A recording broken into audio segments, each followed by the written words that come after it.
So dear students, let's take one question of equity share capital.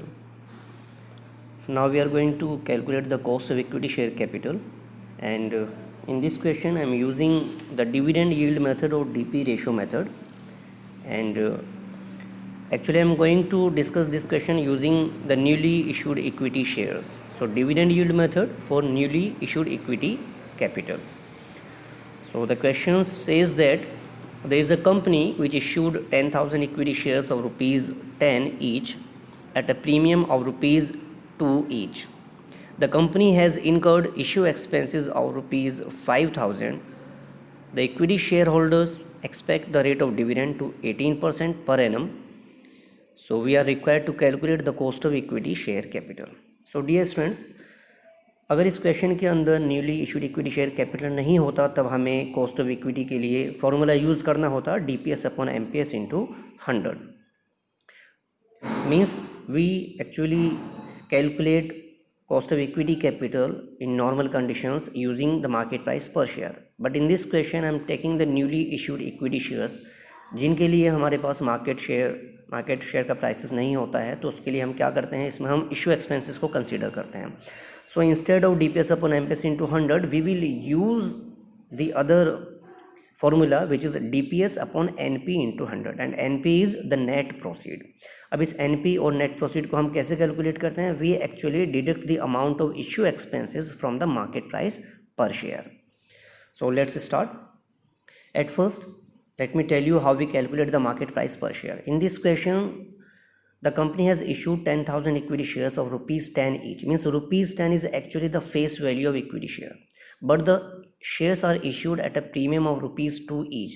Means the market price becomes rupees 2 plus the premium of rupees 10 plus premium of rupees 2. So 10 plus 2 equals to rupees 10. This is actually the market price per share, क्योंकि इसमें rupees 10 face value है और उस पर 2 rupees का premium पे करके total amount market price पर शेयर का बना रुपीज़ 12.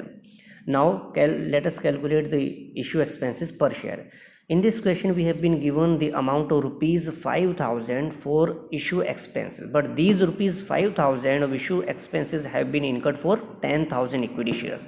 10,000 इक्विटी शेयर्स के लिए इशू एक्सपेंसेस हैं 5,000, तो पर शेयर के लिए हमारा पास जो इक्विटी शेयर्स के लिए हर एक इक्विटी शेयर के लिए इशू एक्सपेंसेस आएगा, that is actually 5,000 divided by number of equity shares, means 5,000 divided by 10,000. क्योंकि 10,000 इक्विटी शेयर्स इशू किए गए हैं तो एक शेयर पर जो वैल्यू आएगी that is 5,000 divided by 10,000 equals to rupees 0.5. So this is actually the issue expenses per share. Now we need to calculate the net proceed, and the formula of net proceed says that market price per share minus issue expenses per share, and we have calculated MPS as rupees 12. Then we will put that value in formula, and issue expenses per share we have already calculated, which is 0.5. So the net proceed becomes 12 for market price per share minus 0.5 for issue expenses. So the final value of net proceed is 12 minus 0.5 equals to 11.50. So this is the net proceed. Now we will put the values of DPS and net proceed in the formula of calculating cost of newly issued equity shares using DPS method, and that is DPS upon NP into 100. So the value of DPS is rupees 1.8 that we have already put, and then net proceed 11.50 multiplied by 100.